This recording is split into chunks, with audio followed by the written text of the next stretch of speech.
सुतं देवं कंसचाणूरमर्दनं देवकी परमानन्दं कृष्णं वन्दे जगद्गुरुम्.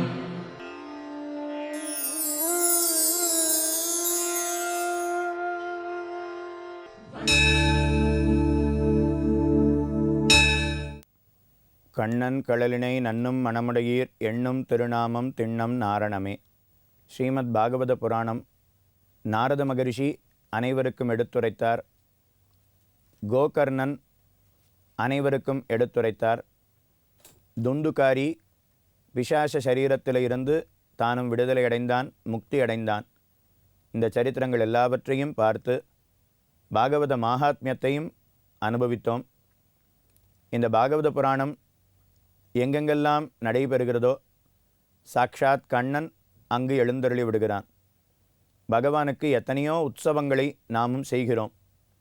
ஆனால் எத்தனை உற்சவங்களை செய்தாலும் பாகவத பிரவச்சனம், பாகவத பாராயணம், இதை செய்யக்கூடிய இந்த உற்சவம் அனைத்து உற்சவங்களை காட்டிலும் சிறந்தது.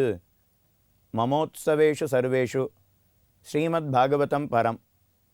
எத்தனையோ உற்சவங்கள் இருந்தாலும் இந்த பாகவத சப்தாக ஞான வேள்வியை நடத்தினால் அதுவே சிறந்த உற்சவமாக இருக்கும் என்று கண்ணனம்பெருமான் எடுத்துரைக்கிறான். பாகவதத்தை சொல்லக்கூடிய அடியவர் அவர் எங்கெங்கு செல்லுகிறாரோ கண்ணனம்பெருமான் அவர் பின்னாடியே சென்று விடுகிறானாம். ஒரு தாய் பசுவை அதனுடைய கன்று பின்தொடர்ந்து செல்லும். தாய் பசு எப்படியெல்லாம் வளைஞ்சு போகிறதோ அதே போல் கன்றும் வளையும். அது நேராக போச்சுன்னா இதுவும் நேராக போகும், அது வளைஞ்சு போச்சுன்னா இதுவும் வளைஞ்சு போகும். அதைப்போல் பாகவதம் சொல்லக்கூடிய அடியவரை கண்ணனம்பெருமானே பின்தொடர்ந்து செல்லுகிறான்னா இந்த பாகவதத்துக்கு எவ்வளவு ஏற்றம் இருக்க வேணும். அப்படிப்பட்ட பாகவதம் 18,000 ஸ்லோகங்களோட 335 அத்தியாயங்களோட 12 ஸ்கந்தங்களோட கூடியிருக்கக்கூடியது. அதில் முதல் ஸ்கந்தத்தில் 19 அத்தியாயங்கள். ஸ்கந்தம் அப்படின்னா பகுதி. இந்த பாகவதத்தை முதல்ல 12 பகுதியாக பிரித்தார். முதல் பகுதி முதல் ஸ்கந்தம் அப்படின்னு பெயர். அந்த முதல் ஸ்கந்தத்தில் 19 அத்தியாயம். ஓரோரு அத்தியாயங்களுக்குள்ளேயும் பல ஸ்லோகங்கள். இப்போது அந்த 19 அத்தியாயங்களையும் நாமும் அனுபவிக்க வேணும். இந்த பாகவதத்தினுடைய முதல் ஸ்கந்தத்திலே பாகவதம் எப்படி பிறந்தது, சுகாச்சாரியர் அவர் பரீட்சித்துக்கு சொன்னார். பரீட்சித்து சுகாச்சாரியரை எப்படி சந்தித்தான், பரீட்சித்துக்கு என்ன சாபம் கிடைத்தது, எல்லாத்துக்கும் மேலே பரீட்சித்து எப்படி பிறந்தான், பரீட்சித்தினுடைய பிறப்பு, அவனுடைய செயல், பிற்பாடு அவனுடைய சாபம், சாப விமோச்சனத்துக்காக அவன் ஏதாவது காரியம் பண்ணினானா, இது எல்லாத்தையும் பார்த்தோம்னா முதல் ஸ்கந்தம் அப்படிங்கிறது தானும் முடிவுறுகிறது. அதனால் இந்த முதல் ஸ்கந்தத்தை தொடங்குகிறார். நைமிஷாரண்யம் என்கிற க்ஷேத்திரம். அந்த க்ஷேத்திரத்தில் ரிஷிகள் அத்தனை பேரும் சேர்ந்து சத்திரயாகம் செய்தார்களாம். சத்திரயாகங்கிறது 1000 வருடங்கள் செய்யக்கூடிய யாகம். அந்த யாகத்தை தொடங்கினார்கள். காலையில் 4 மணியிலிருந்து மத்தியானம் மதிய வேளை ஒரு 2-3 மணி வரைக்கும் யாகம் நடக்கும். பிற்பாடு ததியாராதனம், அன்னதானம் நடைபெறும். சாயங்காலம் 4 மணியிலிருந்து ஒரு 7 மணி வரைக்கும் 8 மணி வரைக்கும் பகவானுடைய சரித்திரத்தை ரிஷிகள் அத்தனை பேரும் அமர்ந்து கேட்பார்கள். அப்படின்னா காலை வேளையிலே யாக யஜ்யங்கள் நடைபெறும்.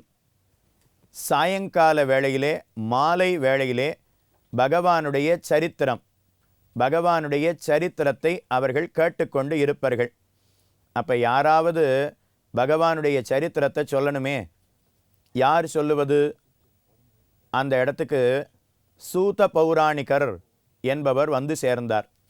அந்த சூத பௌராணிகரை பார்த்தவுடனே சௌனகாதி ரிஷிகள் அத்தனை பேரும் அப்படியே விழுந்து சேவித்து அவரை வரவேற்றார்கள். வரவேணும் வரவேணும் சுவாமி, எங்களுக்கெல்லாம் பகவானுடைய சரித்திரத்தை ஒருத்தர் சொல்லணும், அவரை நாங்கள் தேடிக்கொண்டு இருந்தோம். ஆனால் தெய்வாதீனமாக தேவரீர் எழுந்தருளி இருக்கிறீர். தேவரீரே எங்களுக்கு பகவானுடைய சரித்திரத்தை சொல்ல வேணும். இந்த கலியுகத்தில் இருப்பவர்கள் தங்களுடைய பாப்பங்களை எப்படி போக்கிக் கொள்வது? கிருத்தயுகம், திரேதாயுகம், துவாபரயுகம் இதிலெல்லாம் புண்ணியசாலிகள் இருப்பார்கள். ஆனால் கலியுகத்திலே பாபிஷ்டர்களே மிகுந்திருக்கக்கூடிய காலமாக இருக்கக்கூடிய சமயத்திலே தங்களுடைய பாப்பங்களை போக்கிக் கொண்டு வைகுண்டத்தை முக்தியை அடைவதற்கு என்ன வழி தேவரீர் எடுத்துரைக்க வேணும் என்று சூத பௌராணிகர் என்பவரிடத்தில் சௌனகாதி ரிஷிகள் அத்தனை பேரும் நைமிஷாரண்யத்தில் இருந்து கேட்டார்களாம். நைமிஷாரண்யத்தில் தான் அவ சத்திரயாகம் பண்ணுகிறார்கள். ஏன் நைமிஷாரண்யத்தில் பண்ணணும்னா, நைமிஷாரண்யம் என்பது ஸ்வயம் வியக்த க்ஷேத்திரம். பகவான் தானாகவே ஆவிர்பவித்த க்ஷேத்திரம், அதுக்கு ஸ்வயம் வியக்த க்ஷேத்திரம் என்று பெயர். மொத்தம் 8 க்ஷேத்திரங்கள் புராணத்தில் காட்டப்பட்டுள்ளது.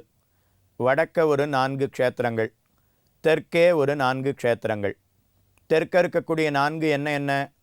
ஸ்ரீரங்கம், திருமலை, அடுத்து திருநெல்வேலிக்கு அருகில் இருக்கக்கூடிய வானமாமலை, 4 நேரின்னு சொல்கிறோம் இல்லையா, தோதாத்ரி என்கிற விடம்.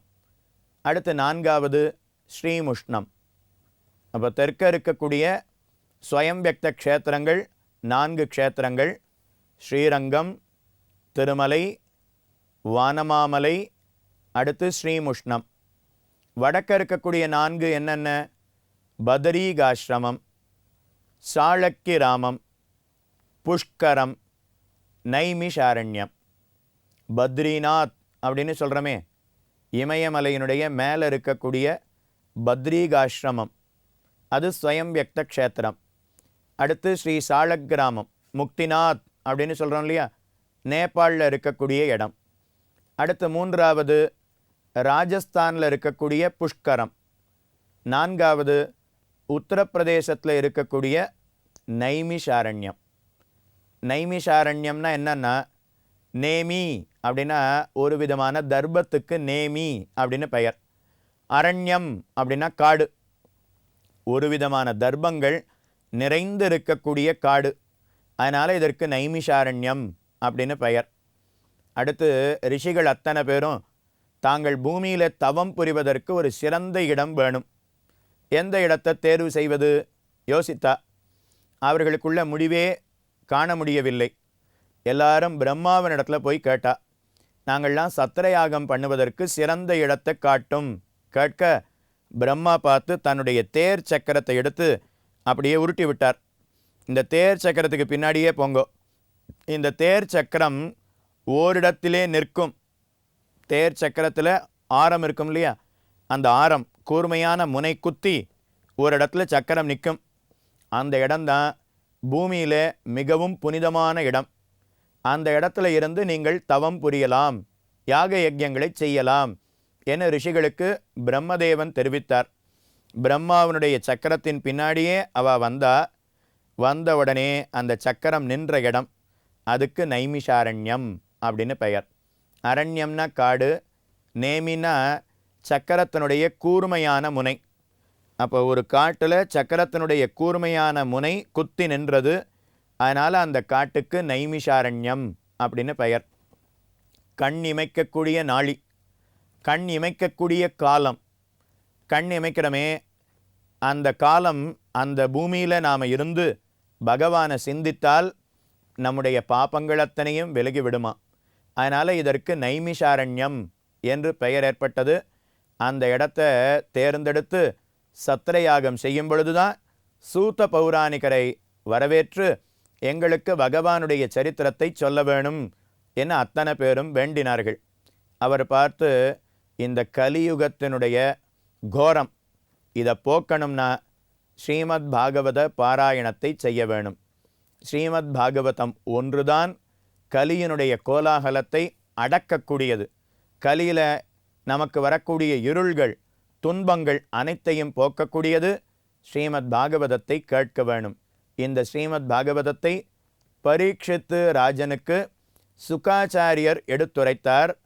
அதையே நானும் உங்களுக்கு சொல்லுகிறேன் என்று சூத்த பௌராணிகர் எடுத்துரைத்தார். இப்போ சூத்த பௌராணிகர் யாரு? அவருடைய சரித்திரத்தை தெரிஞ்சுக்க வேண்டாமா? வேதவியாசருடைய சீடர். அவருக்கு ரோமஹர்ஷனர் என்று பெயர்.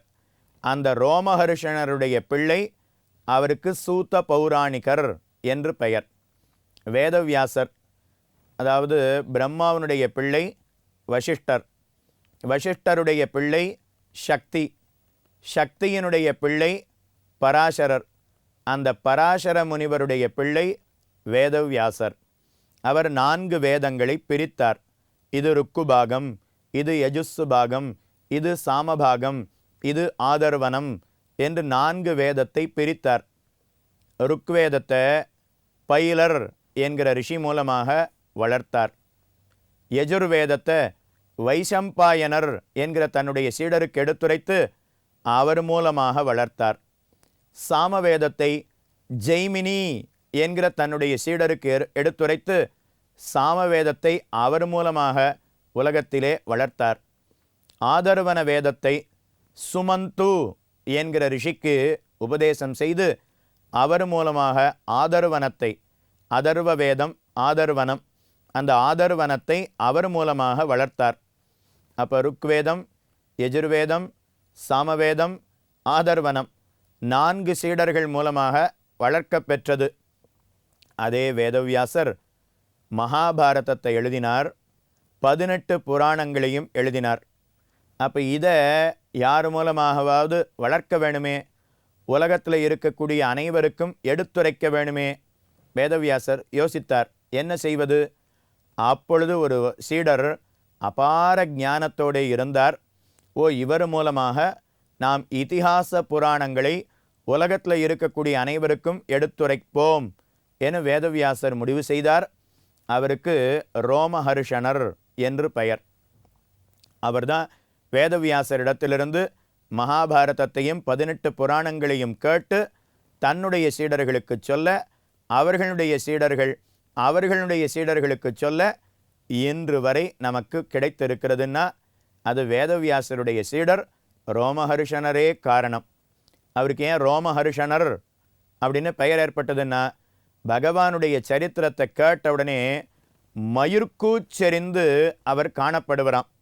மயிர்கூச்செறிதல்னா என்ன? நம்ம சில பேர் இடத்துல பேசின்னு இருப்போம். சட்டுன்னு ஒரு வார்த்தை சொன்ன உடனே நம்ம உடம்பில் இருக்கக்கூடிய முடி அதெல்லாம் ஒரு சிலிர்ப்பு, அது ஒரு சிலிர்ப்பு நமக்கு ஏற்படுவதை நாமும் உணர்வோம். அந்த முடியெல்லாம் குச்சி குச்சியாக நிற்கும். இதுக்கு தான் மயிர்கூச்செறிதல் அப்படின்னு பெயர். பகவானுடைய சரித்திரத்தை கேட்டு அதனால் ஏற்பட்ட ஆனந்தத்தில் அவர் எப்போதும் அவருடைய உடல் முழுக்க இருக்கக்கூடிய முடிகள்லாம் அப்படியே குச்சி குச்சியாக நிற்குமா. அதனால் அவருக்கு ரோமஹர்ஷனர் என்று பெயர். ரோமம் அப்படின்னா முடி, ஹர்ஷனம் அப்படின்னா ஆனந்தம். பகவானுடைய சரித்திரத்தை கேட்டு ஆனந்தப்பட்டு அவருடைய உடல் எப்போதும் மயிர் சிலிப்போடே அவர் வாழ்ந்தார். அதனால் அவருக்கு ரோமஹர்ஷனர் என்று பெயர். அவருடைய பிள்ளை சூத பௌராணிகர். ஒரு தடவை ரோமஹர்ஷனர் அவரிடத்தில் மகரிஷிகள் அத்தனை பேரும் எங்களுக்கு பகவானுடைய சரித்திரத்தை சொல்லும் என்று கேட்டார்கள். அதனால் ரோமஹர்ஷனர் ரிஷிகள் அத்தனை பேருக்கும் கண்ணனுடைய வாசுதேவ பரந்தாமனான எம்பெருமானுடைய பெருமையை உபதேசம் பண்ணி கொண்டு இருந்தார். அந்த சமயத்தில் பலராமன், யார் பலராமன்? கண்ணனுடைய அண்ணன் பலராமன் அந்த வழியாக தானும் வந்து சேர்ந்தார். இவர் பலராமனை கண்டார். இருந்தாலும் கண்ணனுடைய சரித்திரத்தை சொல்லி கொண்டிருக்கக்கூடிய சமயத்தில் பலராமன் வந்தபடியினாலே அவரை எழுந்து நின்று வரவேற்கவில்லை. பகவானுடைய சரித்திரத்தை சொல்லிட்டு இருக்கும்போது பகவானே வந்தாலும் கூட நாம் அப்படியே இருந்து சரித்திரத்தை தான் கேட்டுன்னு இருக்கணுமா, அனுபவிச்சுட்டு இருக்கணுமா. அதனால் பலராமன் வரும்பொழுது இவர் கவனிக்கவில்லை. அதனால் பலராமனுக்கு கோபம் ஏற்பட்டது. இவர் என்ன பேசி கொண்டிருக்கிறார்? நான் பகவான் பலராமன் வந்திருக்கிறேன், ஆனால் என்னை கண்டும் இவர் ஏதோ பேசி கொண்டிருக்கிறாரே, அவர் என்ன சொல்லிட்டு இருக்காருன்னு பலராமனுக்கு தெரியாது. தூரத்தில் இருந்து தன்னை அவமதித்து விட்டார் என்று புரிந்து கொண்ட பலராமன் தான் கையில் வைத்திருந்த கலப்பை, அந்த கலப்பை எடுத்து ரோமஹர்ஷனர் அவருடைய தலையில் தானும் போட்டார், இழுத்தார். ரோமஹர்ஷனர் தலை துண்டிக்கப்பட்டது. அவர் தலை அப்படியே கீழே விழுந்தெடுத்து ரோமஹர்ஷனருக்கு பிராணன் போயிடுத்து.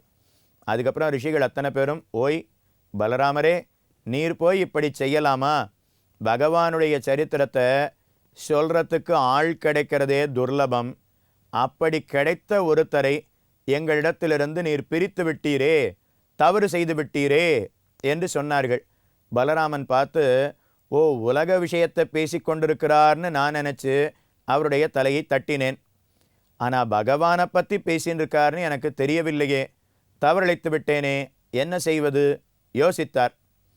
என்னால் இந்த ரோமஹர்ஷனருக்கு மறுபடியும் உயிர் கொடுப்பது அதை என்னால் செய்ய முடியாது. வேணும்னா ஒன்று பண்ணுறேன். இந்த ரோமஹர்ஷனருடைய ஞானம், அவருடைய அறிவு இருக்கு இல்லையா, ஞானம், அந்த ஞானத்தை அவருடைய பிள்ளைக்கு நான் கொடுத்து விடுகிறேன் சொன்னாராம். அந்த ரிஷிகளோடு ரோமஹர்ஷனருடைய பிள்ளை சூத பௌராணிகர் அவரும் கீழே உட்கார்ந்து கேட்டுருக்கார். இப்போ தகப்பனார் மாண்டு போன உடனே தகப்பனாருடைய ஞானத்தை எடுத்து பலராமன் ரோமஹர்ஷனருடைய ஞானத்தை அப்படியே எடுத்தார். ஏதோ கையை எடுக்க முடியும், கால் எடுக்க முடியும், முடியை எடுக்க முடியும் கேள்விப்பட்டிருக்கோம். ஞானத்தை கூட எடுக்க முடியுமான்னா பலராமன் செய்தார். இந்த ரோமஹர்ஷனருடைய ஞானத்தை அப்படியே எடுத்து அவருடைய பிள்ளையான சூத பௌராணிகரிடத்திலே கொடுத்தார். இப்போ ரோமஹர்ஷனர் இல்லை, ஆனால் அவருடைய பிள்ளையின் இடத்துல ரோமஹர்ஷனருடைய ஞானம் மொத்தமும் வாய்த்திருக்கிறது. இவரிடத்திலே நீங்கள் கேளுங்கள் என்று பலராமன் சொல்ல, ரிஷிகள் அத்தனை பேரும் சூத பௌராணிகரை வணங்கி, நீரெங்களுக்கு பகவானுடைய சரித்திரத்தை சொல்ல வேணும் என்று வேண்டினார்களாம். அப்படின்னா ரோமஹர்ஷனருடைய பிள்ளை சூத பௌராணிகர், அவரிடத்தில் இருக்கக்கூடிய ஞானம் அப்படியே அவருடைய பிள்ளைக்கு வாய்த்திருக்கிறது. அந்த பிள்ளையின் இடத்துல தான் இப்போ நைமிஷாரண்யத்தில் இருக்கக்கூடிய சௌனகாதி ரிஷிகள் அத்தனை பேரும் எங்களுக்கு கண்ணனுடைய சரித்திரத்தை சொல்ல வேணும் என்று வேண்டினார்கள். இப்போ ரோமஹர்ஷனரும் எந்த சரித்திரத்தை சுகாச்சாரியர் பரீட்சித்து மன்னனுக்கு உரைத்தாரோ அந்த பாகவதத்தை உங்களுக்கு நான் சொல்லுகிறேன் என்று சொல்லத் தொடங்குகிறார். உடனே கேள்வி கேட்டுருக்கிறவா அப்பப்போ கேள்வி கேட்கணும், அப்போ தான் நிறைய அர்த்தத்தை கொட்ட முடியும்.